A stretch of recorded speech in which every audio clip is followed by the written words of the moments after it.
sensitive to some people because like, but what if I was originally designed to be masculine?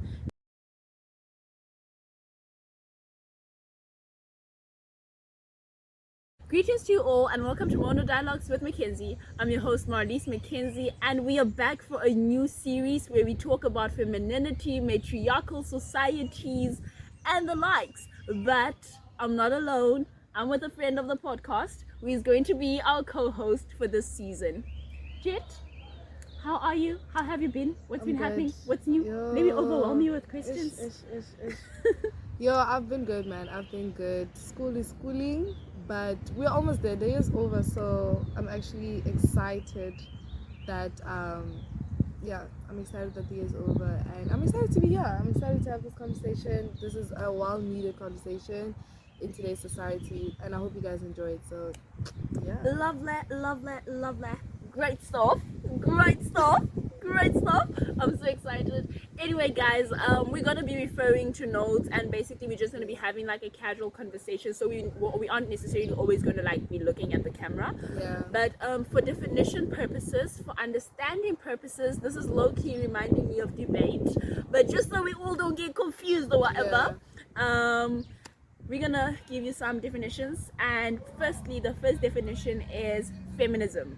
So basically, feminism is the advocacy of women's rights on the ground of equality and of the sexes, while femininity are qualities and attributes often associated to women or characteristics of women. Interesting. And womanhood would be the state of being woman. But I also know that you wanted to tell us about biblical femininity, just also for definition purposes. Yeah. So biblical femininity or biblical womanhood, it's the state of like who God says women are. So biblical womanhood is basically God's definition of what it is to be a woman, because he has authority over it, because he created us. So yeah, it's basically what the Bible says of what womanhood is. This episode explores the concept of womanhood and femininity, feminism and the likes, except we are doing this from two young adults' point of views on life. So of course we aren't always going to get it right, but like we have a general overview, we have a general idea of this, and I'm actually quite glad, considering that like, I mean, we're 20-year-olds and we've already kind of like not figured it out, but I would say we're on the right track, man. We are. I'd say we're on the right track, and I'm actually just really glad for it, because I mean, like, a lot of our peers are girl bossing, of which I'm all for girl bossing. I mean, I'm a girl boss myself, but then like there's just some things, man, the toxic side of it. Exactly, which is like one thing I want us to also talk about in the future, so you can expect a conversation on dark femininity as well. So yeah, man. And also, have you realized that there's actually a couple of courses on YouTube or the internet where they like teach you how to like be feminine and all of that? But my only thing is, they mainly focus on appearance and clothing, and like they don't necessarily speak to the inner work. And if they do like refer to the inner work, it's mainly just like etiquette, like how it makes you look. Exactly, they focus on how it makes you look and not how you should be or how you are.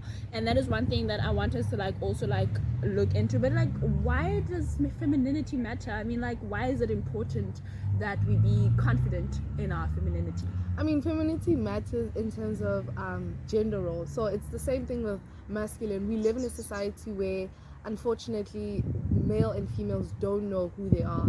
And because of that, it's causing a lot of confusion. So I'll make an example in regards to both parents living in a household raising kids, right?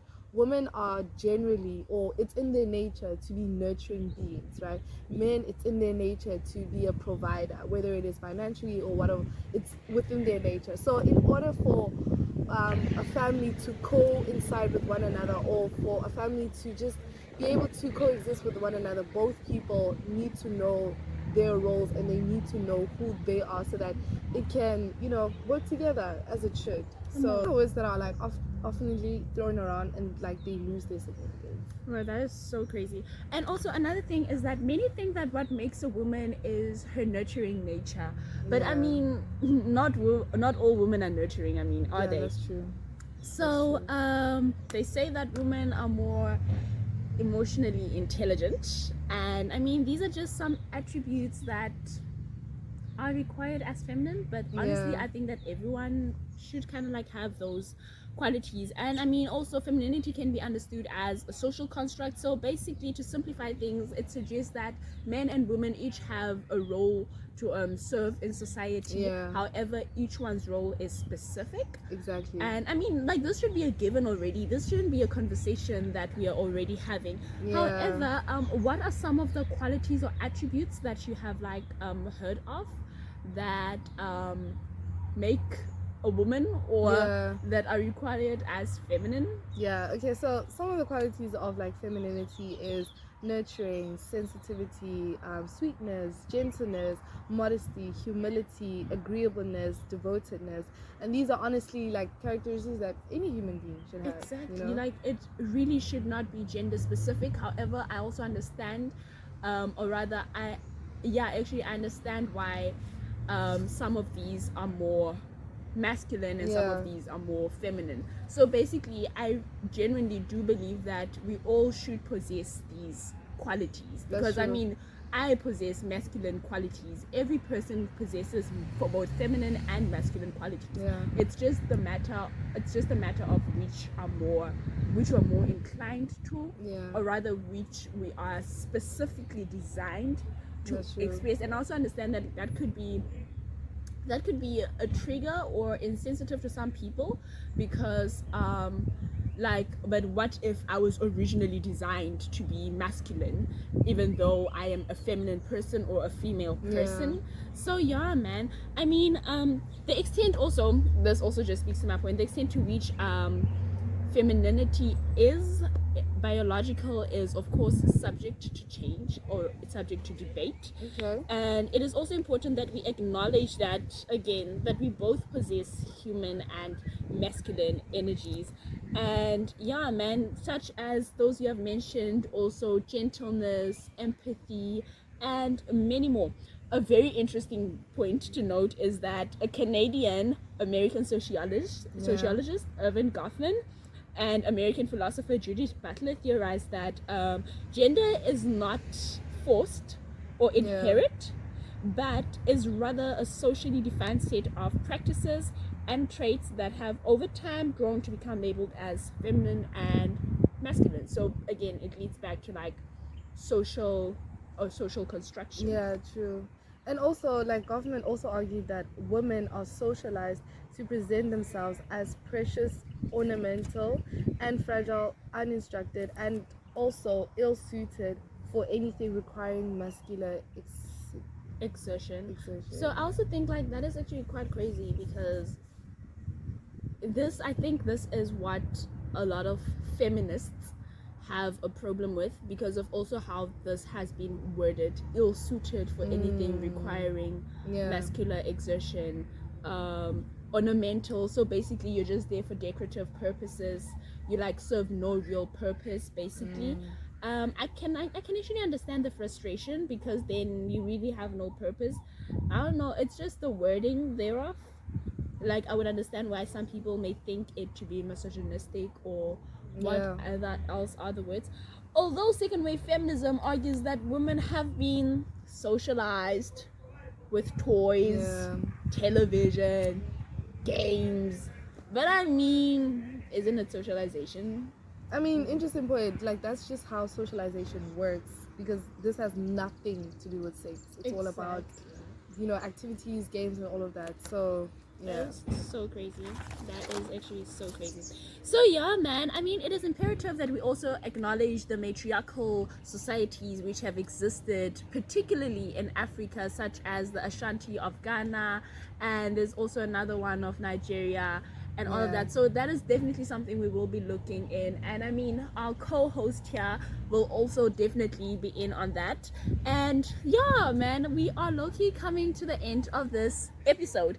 However, this series particularly aims to reach modern women, young women, on modern femininity, which is having a combination of both soft and masculine energies. And I mean, I see a lot of red flags with that. A lot. But A lot, hey, guys, a lot. So I actually often wonder if I'm maybe like less feminine because I don't wear makeup, because I don't wear weaves, because I hardly wear heels or sandals. I mean, like, I'm usually like in boots or techies or sneakers. Like, that is literally my thing any day.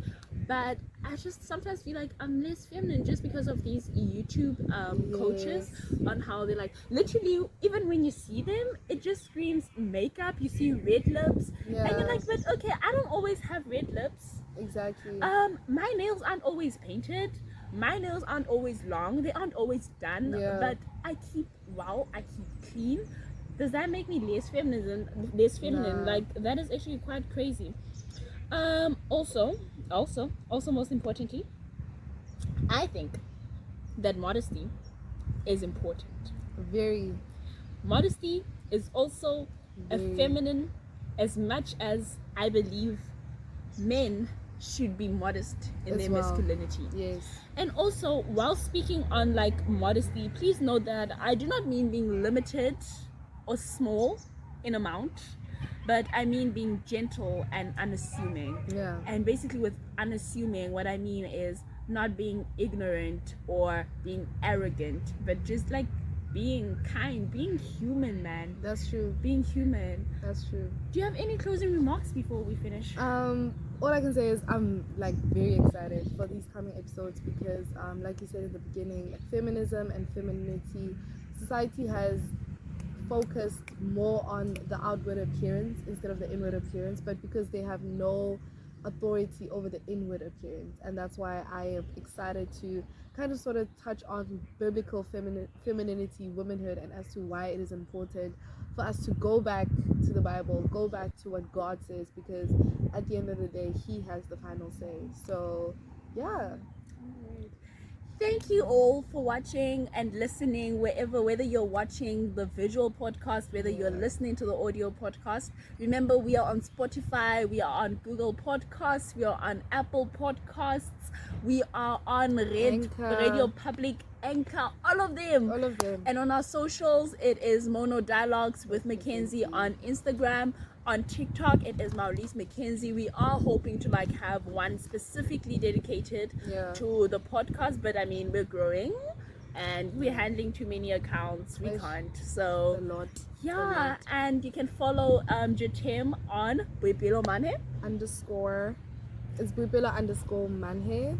On Instagram, guys. I'm not on TikTok. For His Kingdom on Instagram as well. Yes, for His Kingdom on Instagram. It's a Bible study. If you want to join a Bible study, you can follow for His Kingdom. And and that is all. See you next time. Sending you all much love and light.